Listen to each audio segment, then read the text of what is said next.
ஸ்ரீமதே ராமானுஜாய நமஹ. திருவல்லிக்கேணி பெண்பிள்ளை வார்த்தை திருவல்லிக்கேணி அம்மாள் வார்த்தை 71. திருவல்லிக்கேணி பெண்பிள்ளை ரகசியம் 71. பேயை ஓட்டினேனோ இளையாழ்வாரைப் போலே. பேயை ஓட்டினேனோ இளையாழ்வாரைப் போலே.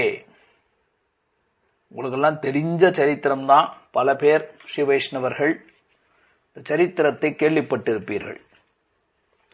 குரு பரம்பரையிலே 6000 படி குரு பரம்பரை என்ற அழகான குரு பரம்பரா பிரபாவத்தில் இந்த இடம் நன்றாக சொல்லப்படுகிறது. சாதாரணமாக ஸ்ரீ ராமானுஜருடைய வாழ்க்கை வரலாறு பார்த்தீர்கள் என்றால் ஒரு பக்தன் ஒரு பிரபன்னனுடைய வாழ்க்கையை போலத்தான் இருக்கும்.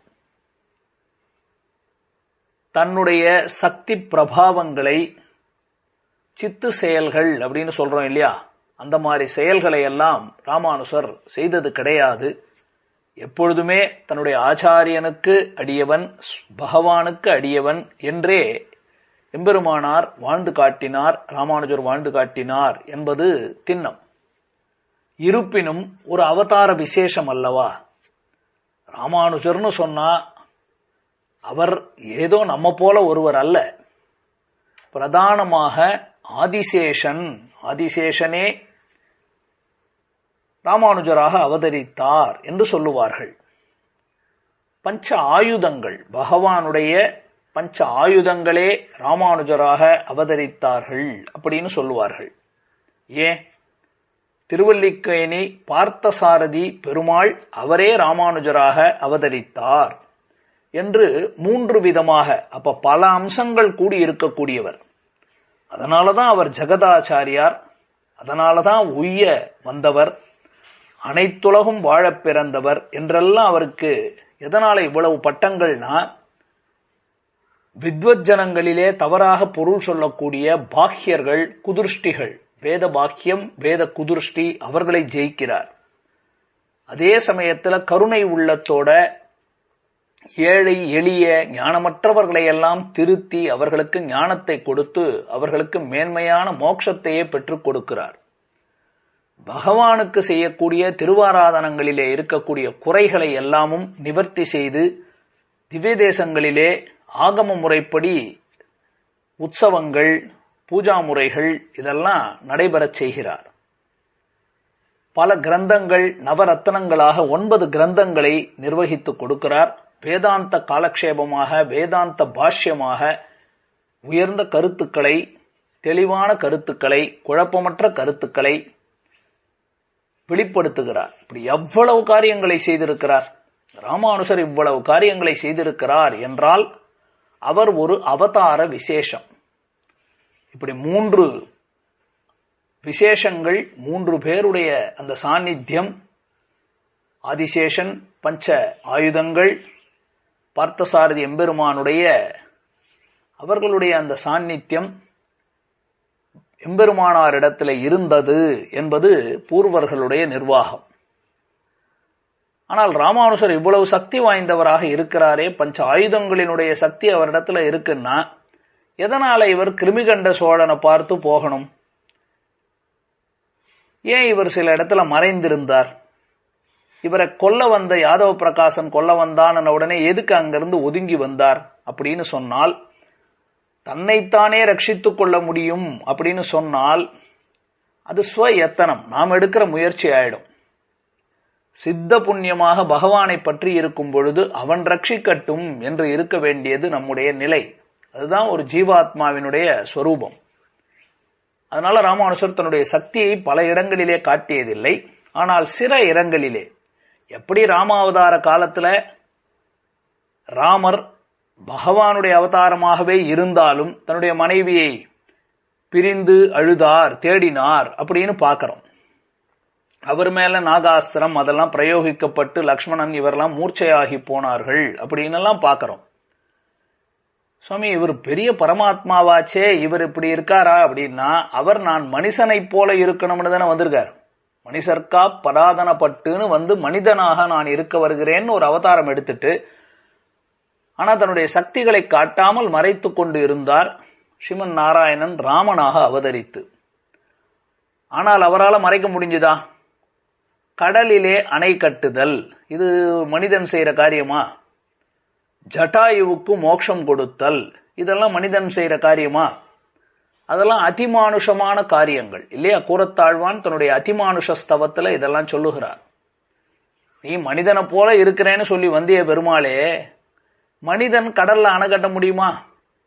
யாராவது மனிதன் இங்க இருந்து மோட்சத்துக்கு போ நான் ஆணையிடுகிறேன்னு சொல்ற, ஆனா உன்னுடைய மனைவி எங்கே தொலைந்து போனாலும் உனக்கு தெரியலையா? ஆனா மோட்சத்துக்கு வழி தெரியுதான். என்ன பெருமாளே இது அப்படின்னு கேட்கிறார்ல. அதனால பெரியவர்கள் ஒரு அவதார விசேஷமாக இருக்கக்கூடியவர்கள், அந்த அம்சம் பொருந்தியவர்களாக இருந்தாலும் அவர்களையும் மீறி சில நேரங்களிலே அவர்களுடைய சக்தி வெளிப்பட்டுவிடும், அவர்களுடைய பெருமை வெளிப்பட்டுவிடும், அமானுஷ்யமான அந்த சக்தி வெளிப்படும். அப்படி ராமானுஜருடைய சரித்திரத்திலே சில உண்டு. ஒன்று பிரம்மரக்ஷசு என்று சொல்லக்கூடிய பேய். அதை 2 முறை பேயை ஓட்டினார்னு சரித்திரம் வரும். இளம் பிள்ளையாக இருக்கும் போது அவருக்கு இளையாழ்வார்னு பேர். பெரிய திருமலை நம்பி வைத்த பேர் இளையாழ்வார். அதுதான் ராமானுஜருடைய இயற்பெயர். அப்ப சின்ன பிள்ளையா யாதவ பிரகாசரிடத்துல பாடம் படிக்கும் பொழுது ஒரு முறை காஞ்சிபுரத்துக்கு அருகிலே பேயை ஓட்டினார், ஒரு பெண் பிள்ளைக்கு, ராஜாவினுடைய பெண்ணுக்கு.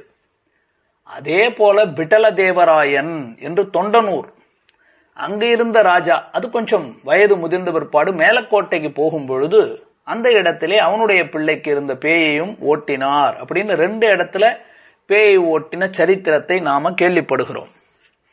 அதே போல ராமானுஷர் ஸ்ரீரங்கத்தில இருந்து கிருமிகண்ட சோழனுடைய உபத்திரவம் தாங்க முடியாமல் போய்கொண்டிருக்கும் போது பின்னேலேயே அந்த ராஜ மனுஷியர்கள் சிப்பாய்கள் துரத்தி கொண்டு வர கீழே இருந்து ஒரு மண்ணை எடுத்து ஆழ்வார் பாசுரத்தையே சொல்லி, கொடுமை செய்யும் கோற்றமும் என் கோளாடி குறுகப்பெறா தடவரைத்தோள் சக்கரபாணி என்றெல்லாம் சொல்லி மந்திரித்து அதனை கீழே விட்டார். அது நெருப்பு பற்றி கொண்டு அந்த இடத்துல சிப்பாய்கள் வர முடியாமல் திகைத்து போனார்கள் என்று ஒரு சரித்திரம் பார்க்கிறோம். அதே போல தொண்டனூரிலே ஒரே நேரத்திலே ஆதிசேஷனுடைய உருவத்தை எடுத்துக்கொண்டு 1000 பேர் கேட்ட கேள்விக்கு ஒரே நேரத்திலே அந்த 1000 கேள்விகளுக்கும் பதில் சொன்னார். இதெல்லாம் அமானுஷ்யமான அதிமானுஷமான செயல்கள் ராமானுஜருடைய சரித்திரத்துல நாம பார்க்கிறோம். அதிலே முதலிலே அவருடைய இள வயதிலே நடந்ததுதான். ஒரு ராஜாவினுடைய பெண், அவளுக்கு பேய் பிடிச்சிருந்தது பிரம்மரக்ஷசு, அதை ஓட்டினார். அப்பொழுது அவருக்கு பேர் இளையாழ்வார் என்று ராமானுஜருக்கு பேர். இந்த சரித்திரம் 6000 படி குரு பரம்பரையில எப்படி சொல்லி இருக்குன்றத அப்படியே சொல்லுகிறேன். ராமானுஜர் யாதவ பிரகாசரிடத்துல வேதாந்த வியாக்கியானங்களை படித்துக் கொண்டு வருகிறார். அப்ப அந்த இடத்துல இருக்கக்கூடிய ராஜாவுடைய பெண் பிள்ளைக்கு பிரம்மரக்ஷசு பிடிச்சிருக்க. அந்த ராஜா கேட்கிறான், ஏப்பா இந்த பக்கத்துல இந்த பேயெல்லாம் ஓட்டக்கூடிய மந்திரவாதிகள் யாராவது இருக்கிறார்களா அப்படின்னு கேட்க, அப்போ அங்க இருக்கக்கூடியவர்கள், இந்த ஊர்ல யாதவ பிரகாசன் ஒருத்தர் இருக்கார், பெரிய மந்திரவாதி, அவர் பேயை ஓட்டிடுவார் அப்படின்னு சொல்ல, சரி அவருக்கு போய் இந்த செய்தியை சொல்லுங்கோ, ராஜாவினுடைய மகளுக்கு பேய் பிடித்திருக்கிறதுன்னு சொல்லுங்கோ அப்படின்னு ஆளை விட்டு அனுப்பிச்சான் ராஜா. அந்த மக்கள் ராஜ மனுஷியர்கள் வந்து யாதவ பிரகாசர் இடத்துல, ஐயா ராஜாவுடைய பெண் பிள்ளைக்கு பிரம்மரக்ஷசு பிடிச்சிருக்கு, அதை உமக்கு ராஜா சொல்ல சொன்னார் அப்படின்னு வந்து அறிவித்தார்கள். அப்ப யாதவ பிரகாசருக்கு அகங்காரம் பாருங்க, கர்வம். அப்படியா, சரி நீங்க ஒண்ணு செய்யுங்கோ, போய் அந்த பேய் பிரம்மரக்ஷசு இடத்திலே யாதவ பிரகாசன் உன்னை போகச் சொன்னான் என்று சொல்லுங்கள்.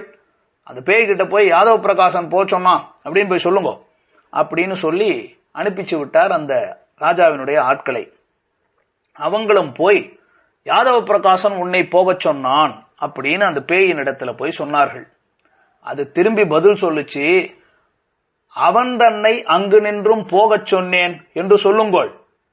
பிரம்மரக்ஷசு பேசுது திருப்பி, அந்த யாதவ பிரகாசனை அந்த இடத்துல இருந்து போக சொன்னேன், நான் சொன்னேன்னு நீ திரும்பி போய் சொல்லு அப்படின்னு சொல்லுச்சு. இதை அப்படியே கொண்டு வந்து ராஜ மனுஷியர்கள் யாதவ பிரகாசன் இடத்துல வந்து அறிவித்தார்கள். அவனுக்கு கோபம் வந்துடுச்சு, என்னடா பேய் இது, நான் போக சொன்னா போகலையா அப்படின்னு கோபத்தோட தன்னுடைய திரள், தன்னோட படிக்கக்கூடிய சிஷ்யர்கள் ராமானுஜரும் கூட இருக்காரு, இளையாழ்வார்னு அப்ப பேர் அவருக்கு. எல்லாரையும் அழைத்து கொண்டு நேரா ராஜா உட்கார்ந்து இருக்கக்கூடிய அந்த கோஷ்டிக்கு வரான்.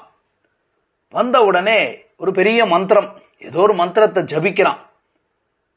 அந்த மந்திரத்தை ஜபித்து கொண்டு கையில முஷ்டியை இப்படி எடுத்து இழுத்து பிடிக்கிறான். கை அப்படி சண்டைக்கு போகும்போது கையில அந்த விரல்களை எல்லாம் மடித்து பிடிப்பாங்கல்ல, அது போல அவன் முடக்கி கொண்டு பெரிய மகா மந்திரத்தை ஜபித்து கொண்டு அவன் முன்னாடி பேசுகிறான். பார்த்து அந்த மந்திரத்தை ஜபிக்கிறான் முஷ்டியை பிடிச்சு. இதுவரைக்கும் சும்மா உட்கார்ந்திருந்த பிரம்மராட்சசு மடக்கி வச்சிருந்த காலை நீட்டிடுத்து.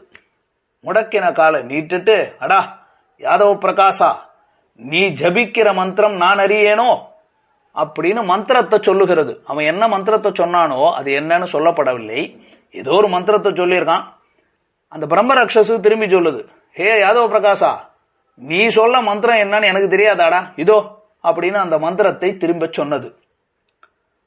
அப்புறம் அதுவே சொல்லுது அந்த பேய், நான் என்ன நீ சொன்னா போயிடுவேனா, இல்ல நீ ஏதோ ஒரு மந்திரத்தை சொன்னா போயிடுவேனா, நான் என்னுடைய ஜென்மம் என்னன்னு எனக்கு தெரியும். இதுக்கு முன்னாடி நான் என்ன ஜென்மம் இருந்தேன், பூர்வ ஜென்மம், என்னுடைய முன்னால ஜென்மம் என்னன்னு எனக்கு தெரியும்.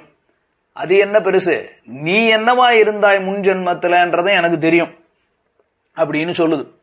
ஆனா உனக்கு உன்னுடைய ஜென்மமும் தெரியாது, நான் யாருன்றதும் தெரியாது, என்னுடைய முந்தன ஜென்மம் என்னன்னு தெரியாது அப்படின்னு சொன்ன உடனே யாதவ பிரகாசன் பாக்குறான். ஓ, நீ அப்ப ரொம்ப பெரிய சுவாமியா, சர்வஜனா, எல்லாம் தெரிஞ்சவனா, இருக்கட்டும் இருக்கட்டும், சொல்லு நீ என்னவா இருந்த, நான் என்னவா இருந்தேன், சொல்லு உன்னுடைய ஜென்மம் எது, என்னுடைய ஜென்மம் எது, சொல் அப்படின்னு கேட்க அந்த பிரம்ம ராட்சசு பதில் சொல்லுது. உன்னுடைய ஜென்மம் என்ன தெரியுமா, ஒரு உடும்பு, முதலைன்னு சொல்றோம் இல்லையா, அதுலயே ஒரு வகை உடும்பு, உடும்பு பிடின்னு சொல்றோம். நீ மதுராந்தகம் ஏரியிலே ஒரு உடும்பாக இருந்தாய் போன ஜென்மத்துல. நீ சென்ன பாக்கியம் என்ன தெரியுமா உனக்கு, நீ செய்த புண்ணியம், அந்த இடத்துல ஒரு ஏரிக்கரையில, அந்த மதுராந்தகம் ஏரிக்கரையில ஒரு புத்துல வாழ்ந்துகிட்டு இருந்த ஒரு உடும்பா. கோயில் வைஷ்ணவர்கள் யாரெல்லாம் இந்த காஞ்சிபுரம் கோயில் ஸ்ரீரங்கத்துக்கு போறவர்கள், இந்த வைஷ்ணவர்கள் எல்லாம் அப்படியே அந்த பக்கத்துல இருந்து திருமலைக்கு போற பாதை, திருமலைக்கு போற பாதை இல்லையா, ஸ்ரீரங்கத்துல இருந்து திருமலைக்கு போற பாதையில தான் இருக்கு. அந்த பாதையில போகக்கூடிய போது இந்த ஸ்ரீ வைஷ்ணவர்கள்லாம் பிரசாதம் சாப்பிட்டுட்டு அந்த பிரசாதம் கீழே விழுந்து கிடந்தது. அந்த எச்சில் பிரசாதத்தை சாப்பிட்டவன் நீ. அதை சாப்பிட்டதனால உனக்கு இந்த ஜென்மத்துல பெரிய வித்வான் அப்படின்னு வித்வத் ஞானம் பிறந்தது. போனகம் செய்த சேடம் பொறுவரேல் புனிதமன்றேன்னு சொன்னார் இல்லையா. அப்ப வைணவர்களுடைய எச்சில் அந்த பிரசாதத்தால உனக்கு இந்த ஜென்மம் கிடைத்தது அப்படின்னு சொல்லுச்சு. நான் யாருன்னு கேக்குறியா, நான் பிராமண வர்ணத்திலே பிறந்தவன், போன ஜென்மத்துல பெரிய யாக யஜ்யங்களை பண்ணக்கூடிய பிராமண குலத்துல பிறந்தவன். ஆனா யாகம் பண்ணும் போது மந்திர லோபம் கிரியாலோபம்னு சொல்லுவாங்க, தப்பான மந்திரத்தை சொல்றது. அதே மாதிரி கை காட்டுறோம் இல்லையா, கிரியைகள் இப்படி போடணும் அப்படி போடணும் இப்படி செய்யணும்னு அந்த முத்திரைகள்னு சொல்லுவாங்க, அதையெல்லாம் தவறாக செய்து விட்டேன். என்னென்ன பொருள்களை சேர்க்கிறோமோ அது தப்பா செய்யறது. அப்ப யாகம் செய்யும் போது இந்த தவறுகளை செய்தேன், அதனால இப்பொழுது பிரம்ம ராட்சசா பிறந்துட்டேன். உடும்பா இருந்த நீ வேதம் படிக்கக்கூடிய அர்த்தம் சொல்லக்கூடிய வித்வான் ஆயிட்ட. ஆனா பெரிய பிராமணனா இருந்த யாக யஜ்யம் செய்யற நான் பிரம்ம ராட்சசுவாய் இருக்கிறேன் அப்படின்னு சொல்ல அவன் கேட்டான், அப்படின்னா நீ யார் சொன்னா போவாய், நான் சொன்னா போக மாட்டேங்கிற, யார் சொன்னா போவாய் அப்படின்னு கேட்டான். அதுக்கு பிரம்ம ராட்சசு பதில் சொல்லுச்சு, உன்கிட்ட படிக்கிறாங்களே இதுல ஒருத்தர் நித்தியசூரிகளுக்கே தலைவரா இருக்கார். பரமபதத்துல இருக்கிறவர்கள் நித்தியசூரிகள்னு பேர். நித்தியமான தேவர்கள் அப்படின்னா எப்பொழுதும் இருக்கக்கூடியவர்கள், நம்ம போல பிறப்பு இறப்புல வடாதவர்கள், பரமபதத்துல இருக்கிறவர்கள். அவர்களுக்குள்ள ஒருத்தர் உன்னுடைய சிஷ்யனா இருக்கிறார் அப்படின்னு சொன்னார். அப்படியா, யார் அவர் என்று கேட்க அந்த பிரம்ம ராட்சசு இளையாழ்வாரை காட்டுது. பிற்காலத்துல அவர் தான் ராமானுஜர். அந்த இளையாழ்வாரை காட்டி அவரை தண்டனிட்டு விழுந்து சேவிக்குது. இவர் போக சொன்னார்னா நான் போறேன் அப்படின்னு சொல்லிச்சு. அப்ப இவர் பார்த்தார், வேற வழி இல்ல, ராஜா கிட்ட பேரை காப்பாத்திக்கணும், இருந்தாலும் நம்ம சிஷ்யன்னு சொல்லி தானே போது, பரவாயில்ல, இளையாழ்வீர் இதை போக சொல்லும் அப்படின்னு இளையாழ்வார் ராமானுஜரை பார்த்து சொல்ல அவரும் என்ன சொன்னார், நீ இவளை விட்டு போ அப்படின்னு சொன்னார்.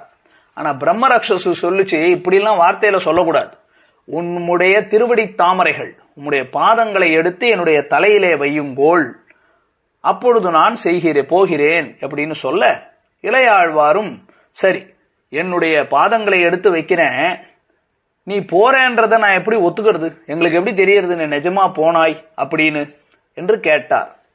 அப்ப அந்த பிரம்மரக்ஷசு சொல்லுச்சு, இந்த அரச மரத்துலதான் நான் குடிகொண்டிருக்கிறேன், வாழ்ந்து கொண்டிருக்கிறேன்.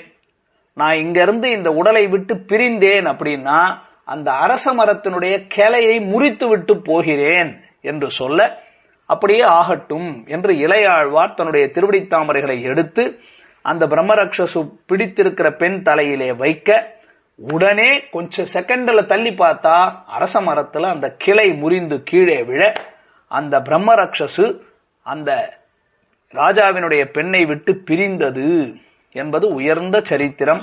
அதைத்தான் பேயை ஓட்டினேனோ இளையாழ்வாரை போலே அப்படின்னு எங்க சுவாமிக்கு இப்பேற்பட்ட பிரபாவம் இருக்கிறது. அப்பேற்பட்ட பிரபாவம் இருக்கக்கூடிய சுவாமி எல்லாம் திருவல்லிக்கேணியில இருக்கணுமே தவிர அடியேனை போல சிறிய ஞானத்தன் இருக்கலாமா என்றுதான் திருவல்லிக்கேணி அம்மாள் பிரார்த்திக்கிறாள். 71வது வாக்கியத்திலே பேயை ஓட்டினேனோ இளையாழ்வாரை போலே. அடுத்து 72வது வாக்கியம், வார்த்தை ஒன்று சொன்னேனோ திரிபுரா தேவியார் போலே. வார்த்தை ஒன்று சொன்னேனோ திரிபுரா தேவியாரை போலே. அடுத்த பதிவிலே அனுபவிப்போம். ஸ்ரீமதே ராமானுஜாய நமஹ.